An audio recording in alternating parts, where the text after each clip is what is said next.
toutes et tous, bienvenue dans ce nouvel épisode de mon vlog où une fois encore il sera question de macrophotographie. Donc aujourd'hui il est dimanche matin très tôt, il fait déjà très chaud, canicule oblige. Nous nous trouvons sur un site que j'affectionne tout particulièrement. Il s'agit des ruines romaines de Lausanne, ou plutôt Lusona comme on l'appelait à l'époque, donc tout près du lac ici dans la ville de Lausanne. Et vous le voyez derrière moi, c'est un endroit très intéressant pour ce qui est en tout cas de la macro, très relaxant aussi. Il y a très peu de monde en ce dimanche matin. Et vous le voyez, la prairie est laissée plus ou moins telle qu'elle, et puis des petits murets qui sont évidemment ces ruines romaines qui ont plusieurs milliers d'années derrière moi, ce qui nous donne une foule de sujets intéressants pour la macro, qui va donc des lézards sur ces murs jusqu'aux insectes évidemment. Il y a aussi un petit plan d'eau et j'espère y trouver peut-être quelques libellules. Donc aujourd'hui nous allons parler macrophotographie, mais plus précisément recherche de sujets, notamment comment est-ce qu'on trouve des sujets intéressants pour s'adonner à cette activité. Et d'autre part, je vous dirai également quelques mots au passage sur le matériel que je vais utiliser aujourd'hui, ainsi que sur la technique que j'utilise pour la macrophotographie.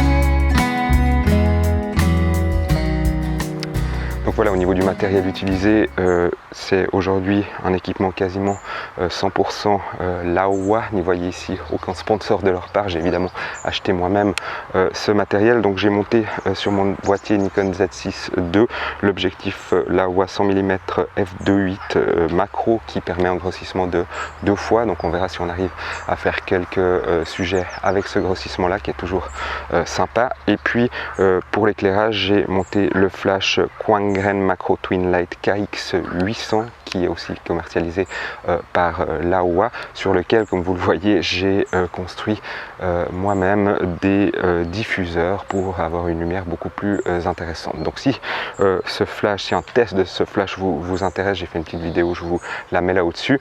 Et puis si ce qui vous intéresse, parce que vous possédez déjà ce flash, c'est le bricolage que j'ai fait pour créer ces boîtes de diffusion, je vous mets aussi une vidéo à ce sujet là au-dessus. Donc sans plus tarder, allons-y pour la recherche de sujets, en commençant peut-être d'abord par le bord de ce petit étang qui représente d'ailleurs le niveau du lac, qui se trouve maintenant quelques centaines de mètres plus sur ma droite, le niveau du lac à l'époque romaine donc.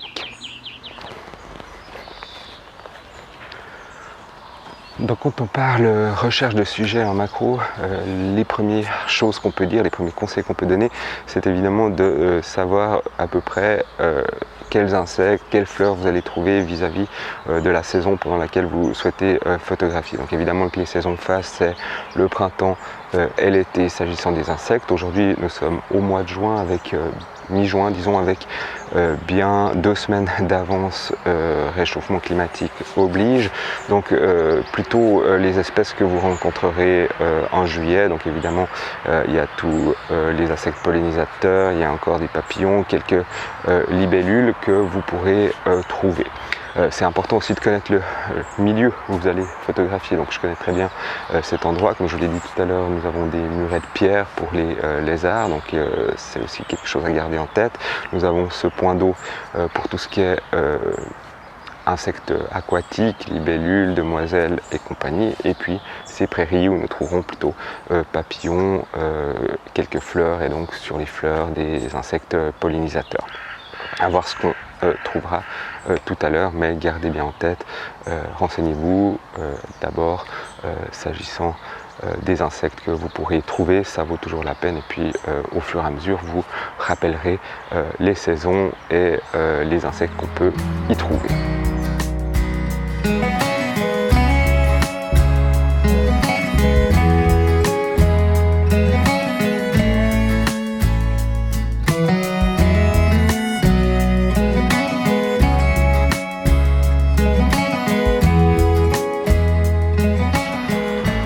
Voilà, donc 2-3 mots sur la technique que j'utilise pour trouver des sujets intéressants. Donc tout d'abord, je fais une fois le tour du site, ou en tout cas des endroits que j'ai repérés, sans appareil, sans rien, simplement avec mes yeux, je cherche quelques sujets intéressants et je me rends compte, par exemple, qu'au bord de ce petit étang, sans surprise, on trouve quelques demoiselles et des libellules qui vont cependant beaucoup trop vite pour que je compte même les photographier.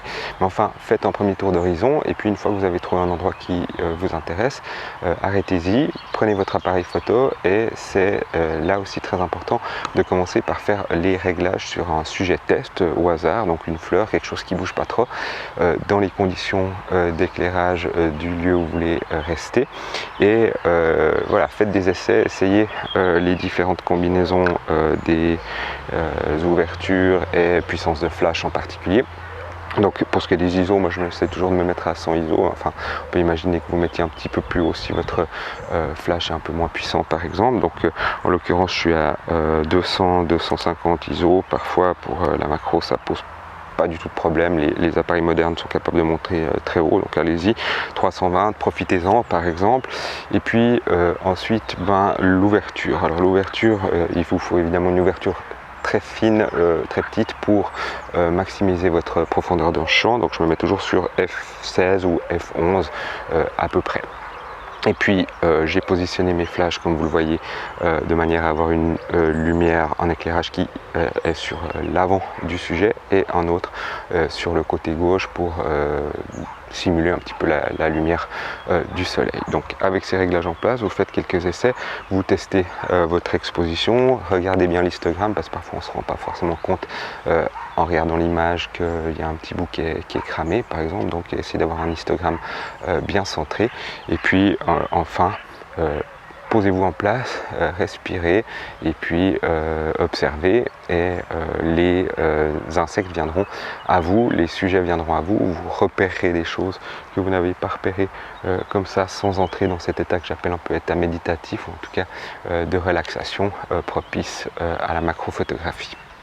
Voilà, donc en 2 mots pour résumer ce conseil, ça sert à rien vraiment de courir après les sujets, laissez-les venir à vous, laissez-vous le temps de les trouver plutôt que de fixer sur un insecte que vous voulez photographier et puis de le poursuivre pendant des heures, ça sera certainement pas la meilleure solution.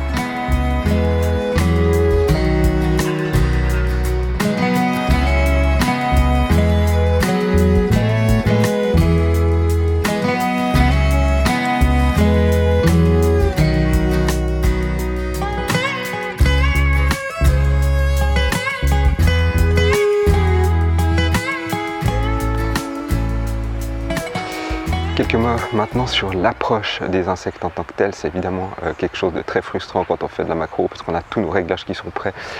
On a retrouvé notre sujet, il est parfaitement posé sur une brindille, puis vous approchez et paf, il part. Ça fait partie du jeu, ça arrive une multitude de fois, donc ne vous inquiétez pas pour ça, il faut juste être patient et persévérant. Mais enfin, il y a quelques règles quand même que j'ai pu observer au fil de mes différentes sorties macro. Alors je ne suis pas un spécialiste de la question évidemment, ni de savoir comment les insectes perçoivent le monde qui nous entoure. Mais enfin une chose semble sûre, c'est que plus vous resterez longtemps au même endroit, plus les insectes semblent s'habituer à votre présence et donc moins craintifs ils seront quand vous vous approcherez pour les photographier. Une autre règle que je trouve importante à rappeler, c'est je pense que les insectes sont très sensibles aux variations de soit la lumière, soit la température, je ne sais pas exactement, mais enfin lorsque votre ombre s'approche d'eux ou passe sur eux, ils ont tendance à partir. Donc soyez attentifs à ça, regardez bien où se trouve le soleil et puis faites en sorte qu'en vous approchant, votre ombre ne vienne pas faire fuir votre sujet. Chaque insecte réagit un petit peu différemment. Alors c'est clair, plus on sera tard dans la journée, plus on aura de l'énergie et plus ils seront en mouvement, donc plus ça sera difficile de les trouver en mode statique. Mais j'ai remarqué également que par exemple les libellules, si vous approchez très lentement, même face à elles, elles ne vous repèrent pas forcément et puis vous aurez l'occasion de faire des photos sympas. Le plus important, c'est évidemment d'expérimenter, de tenter, puis vous verrez que plus vous sortirez faire des photos macro, plus ça sera facile d'approcher les insectes parce que vous aurez développé vos propres techniques. D'ailleurs, si vous voulez nous en faire part dans les commentaires, c'est bien volontiers qu'on apprenne un petit peu les uns des autres et qu'on gagne du temps et qu'on perfectionne notre technique d'approche de ces sujets magnifiques.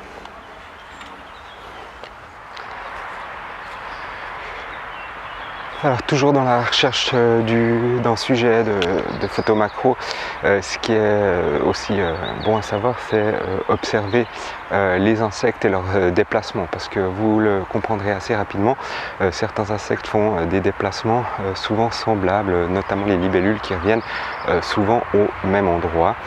Donc restez-y et si elle part, elle reviendra prochainement prête à être prise en photographie. Pour les insectes pollinisateurs, c'est un petit peu différent. Là, je vous conseille plutôt de repérer une fleur sur laquelle les insectes viennent et puis préparez-vous à ce qu'un nouvel insecte arrive prochainement et prenez-le en photo au moment où il est là.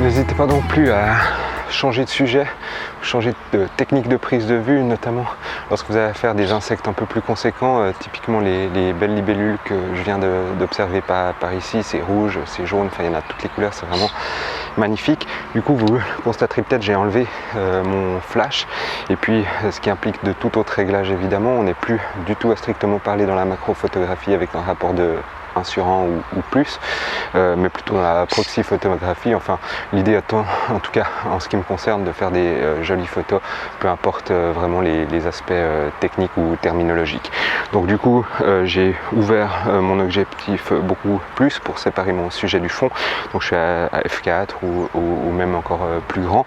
Et puis baisser considérablement les ISO. Lorsqu'on est au flash, très près, on a souvent envie d'avoir des ISO plus importants, comme je disais tout à l'heure, histoire de limiter le temps de rechargement du flash pour du coup pouvoir le mettre à plus faible puissance. Mais lorsqu'on est sans flash à la lumière ambiante, on n'a pas ce problème là, donc clairement on veut baisser les ISO au maximum, donc à 100 ISO sur mon boîtier, et il y a beaucoup de soleil aujourd'hui, beaucoup de lumière, donc ça me permet d'avoir des vitesses extrêmement rapides de l'ordre de 1 millième ou même plus, donc n'hésitez pas et voilà, adaptez-vous à l'environnement, au sujet que vous trouvez et surtout à la lumière. Je parlais tout à l'heure de l'approche du sujet, donc typiquement pour les libellules que je viens de photographier, ce que je vous recommande, c'est d'abord de faire des photos assez loin. Cadrez bien, faites le point et puis approchez-vous en gardant la main sur la bague de contrôle de la netteté. Plus vous approchez, plus vous la tournez et puis ça vous permettra au moins, si la libellule se fait la malle, comme ça arrive à peu près 9 fois sur 10, d'avoir quelques photos, même si elles sont un peu plus éloignées, un peu moins belles peut-être, d'en avoir au moins quelques-unes. Et puis plus vous approchez, plus vous shootez, et ça vous permet aussi de vous approcher de manière progressive, lente, ce que vous ne feriez peut-être pas si vous allez directement à l'endroit que vous souhaitez. Donc ça, je pense que c'est une technique qui fonctionne bien.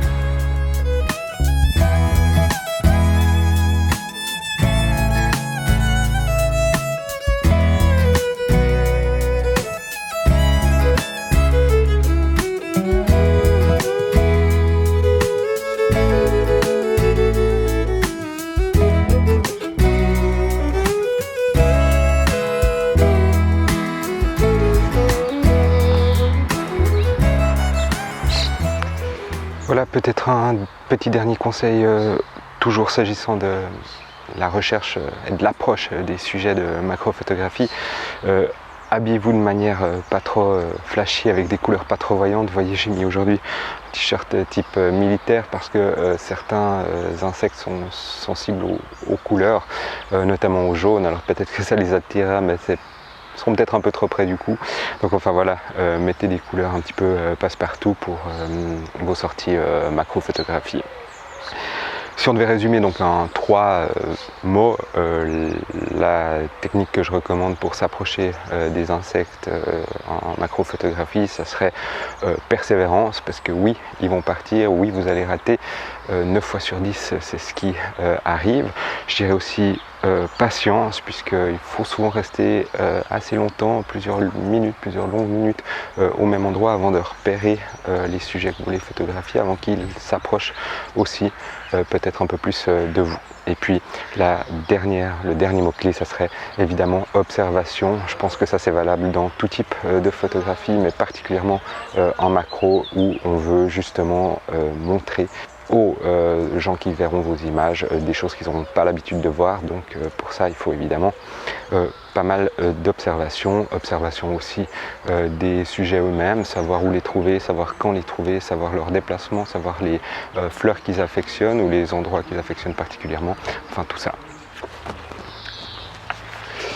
Voilà, donc il fait définitivement trop chaud. J'espère que ces quelques instants passés en ma compagnie ici dans ce magnifique endroit, donc les ruines romaines de Lausanne, vous aura plu. Si c'est le cas, mettez un petit pouce vers le haut à cette vidéo, ça m'encouragera vraiment à en faire d'autres et c'est toujours apprécié. Et puis surtout, partagez en commentaire vos propres techniques d'approche de sujets en macrophotographie. Ça me fera aussi beaucoup plaisir d'en apprendre un petit peu à ce sujet. Et puis abonnez-vous à ma chaîne si ce n'est pas déjà fait. Allez, ciao, belle journée.